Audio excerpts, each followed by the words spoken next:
So here's my presentation on George Seurat.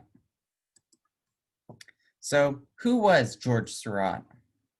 George Seurat was born on December 2nd in Paris, France, to a wealthy family of lawyers and artists. He was a revolutionary painter that came up with not just one new style of art called Neo-Impressionism, but also a subset of the one, Neo-Impressionism, called Pointillism. He died at a young age, like many other artists, at 32 from overworking from pneumonia. He also got his art spread throughout the world, from Paris to London to even New York. So after he went to high school, he went to a college that's an art school. And at this art school, he found a book called Essay on the Unmistakable Signs of Art.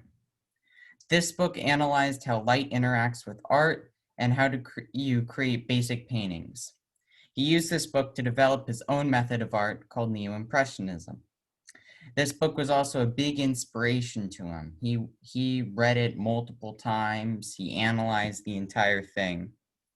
In this painting right here, corner of a house, you can see how the light is, you can almost see it reflected off of the corner of the house, and the rest of the painting is more dark since that part isn't being hit by light.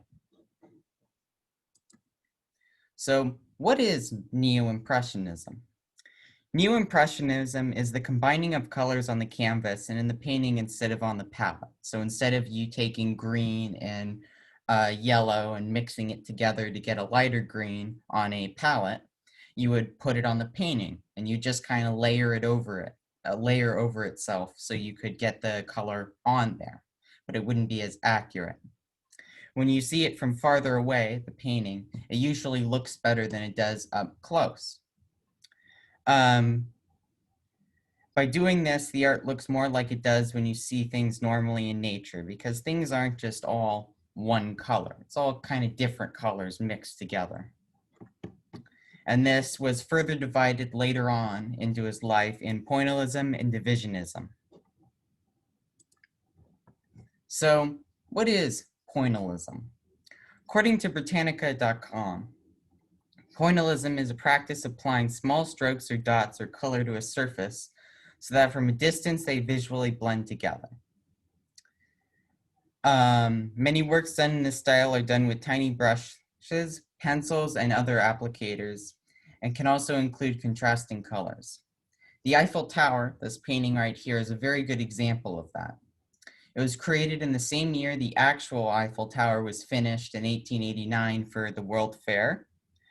You can see the individual spots of color on that piece, not just the landscape. You can see it on everything, from the Eiffel Tower to the road in front of it to what looks like a tree to the left.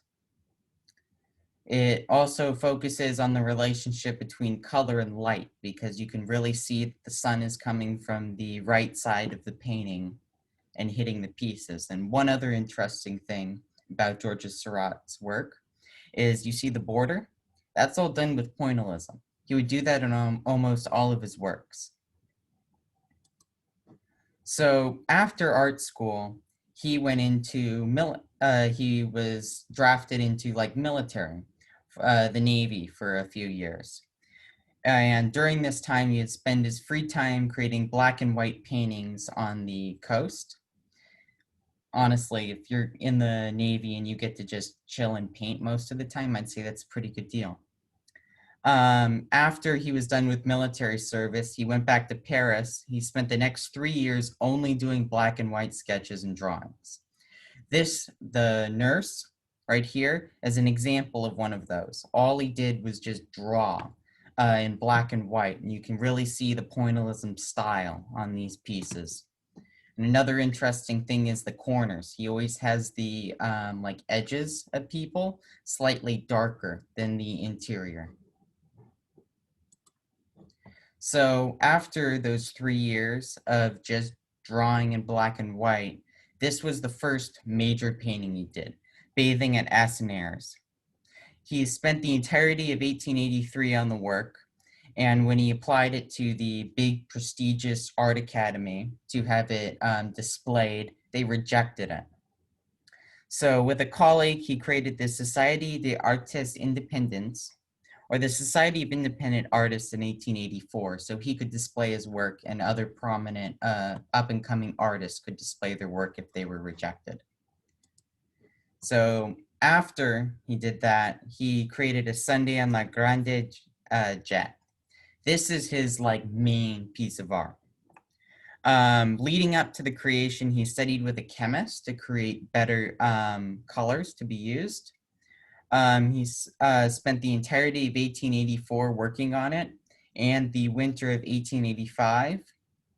And he visited the island multiple times so he could figure out where he wanted to make the painting. It was first exhibited at his own art show, the Independent Society of Artists. So the reception of the painting was really good. People loved it. It even got into the same art academy that had rejected him. It was praised by Picasso and Signac. Picasso was actually an up-and-coming artist that took a lot of inspiration from his pointillism. It was also displayed in New York City and a very famous art dealer in Paris.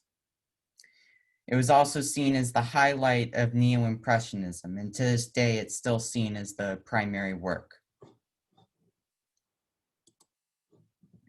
In his later life, he abandoned larger landscapes in favor of smaller ones.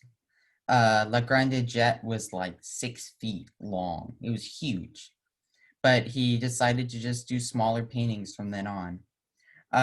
He had a child with his mistress that, quite unusually, he actually accepted the child instead of just saying, "No, not mine." He actually accepted the child. He exhibited his final work when it was incomplete and died of a cold received while hanging the works on March 29th, 1891. So what's his legacy?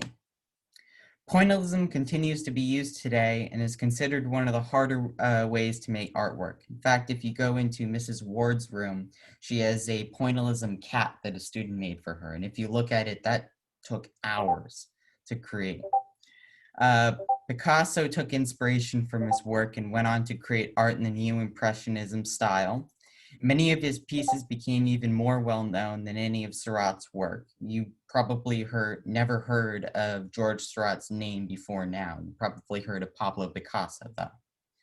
The Société des Artistes Indépendants became one of the most prestigious art shows in France that allowed young artists to get their work out to the public in ways they were not able to before. I believe it still exists today, where many artists can still display their stuff. So thank you for listening.